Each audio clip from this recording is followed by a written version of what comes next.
Nous célébrons aujourd'hui le deuxième dimanche ordinaire de l'année liturgique B. Ce dimanche est la porte d'entrée du temps ordinaire.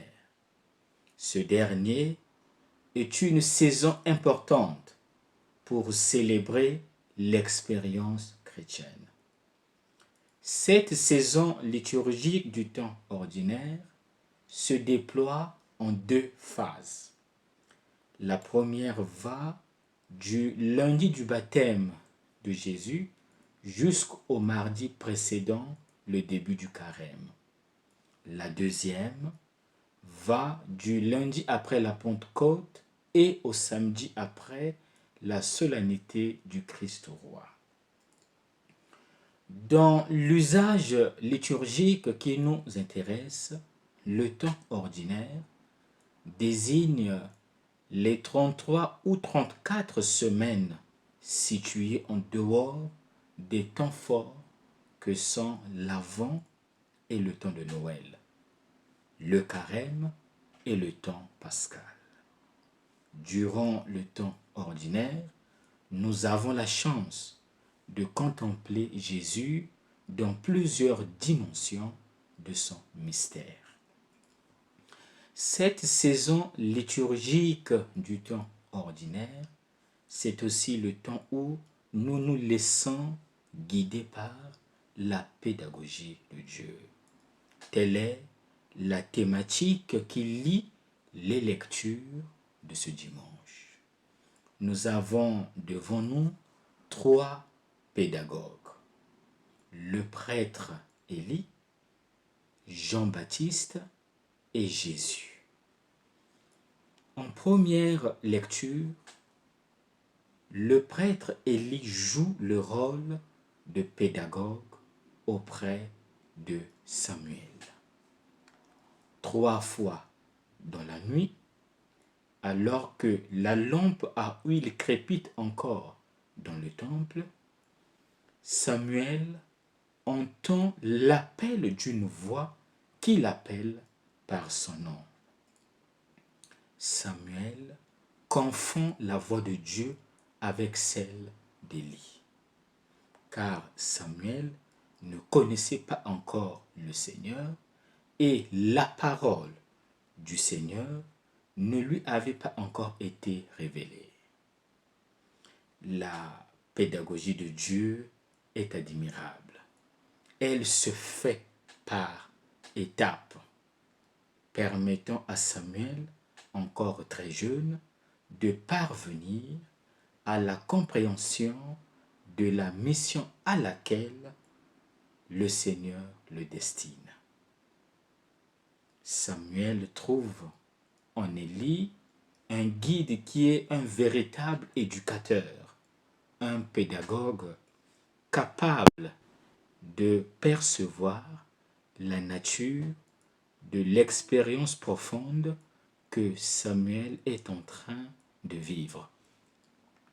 Nous sommes confrontés à un appel qui ne se résout pas automatiquement comme celui d'Abraham, tout construit sur le schéma militaire, ordre, exécution. Ce n'est pas le chemin de Damas de Paul qui bouleverse totalement et irréversiblement la normalité quotidienne, mais c'est un apprentissage lent et progressif. Les parents, les éducateurs doivent posséder la même intelligence pédagogique qu'Élie, orienter les enfants vers la découverte et la suite du Christ, sans prétendre occuper sa place. Comment orientons-nous et aidons-nous nos enfants et les jeunes dont nous sommes responsables à discerner l'appel de Dieu et à y répondre avec générosité? Que nous inspire l'attitude du prêtre Élie? Dans l'évangile apparaît la figure de Jean le Baptiste. l'évangéliste Jean écrit. Jean se trouvait avec 2 de ses disciples. Mais où se trouvait-il exactement? Nous sommes à Béthanie, point de départ du témoignage du Baptiste, au-delà du Jourdain, où Jean baptise. Jean est avec André et l'autre disciple anonyme, qui pourrait être Jean, le disciple que Jésus aimait. Comme toujours, chaque lecteur peut s'identifier aux différents personnages. Ils représentent les différents niveaux de sa rencontre avec le Seigneur. Le Baptiste voit Jésus marcher et en vrai pédagogue, il le montre à ses disciples. Voici l'agneau de Dieu. Jean-Baptiste s'exprime devant les disciples qui sont invités à regarder l'agneau envoyé par Dieu. C'est l'homme Jésus qui marche.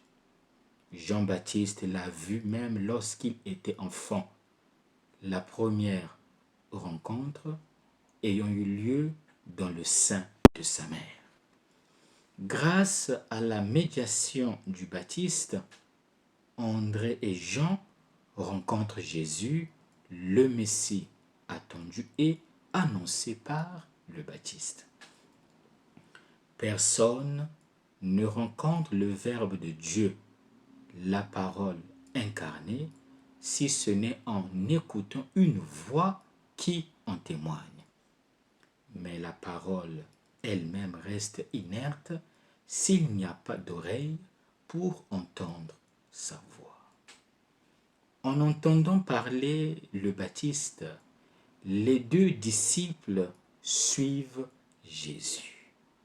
Pour eux commence l'aventure des disciples. Pour eux commence l'aventure de la foi. Ils deviennent les disciples du Messie attendu. Celui qui suit Jésus ne marche pas dans les ténèbres, mais obtient la lumière de la vie. Les 2 disciples qui suivent l'agneau de Dieu préfigurent le nouveau peuple de Dieu, préfigurent le début de l'Église. Le sens technique et théologique du verbe suivre, en grec akoloutéou, dans l'évangile de Jean est bien connu. Se faire disciple, aller à la suite d'un maître. Suivre Jésus en tant que terme technique appliqué aux disciples indique le désir de vivre avec lui et comme lui, adopter ses objectifs et collaborer à sa mission. Le verbe suivre exprime donc la réponse des disciples à l'affirmation de Jean. Ils ont trouvé celui qu'ils attendaient et sans hésitation, ils adhèrent à lui. Nos paroles, quelle invitation contiennent-elles? Que révèlent-elles? Suscite-t-elle chez les autres le désir de suivre Jésus? Sommes-nous vraiment des figures de médiation? Jésus se rend compte que 2 personnes le suivent. Que fait-il? Il s'arrête et se retourne. Quand nous prenons l'initiative de le chercher, Jésus se retourne. Il est venu pour être cherché et pour être trouvé. Jésus interroge alors les disciples. Que cherchez-vous? Pour la première fois, Jésus ouvre la bouche. Sa première parole est une question qui attend une réponse. Jésus qui est la parole incarnée provoque la parole.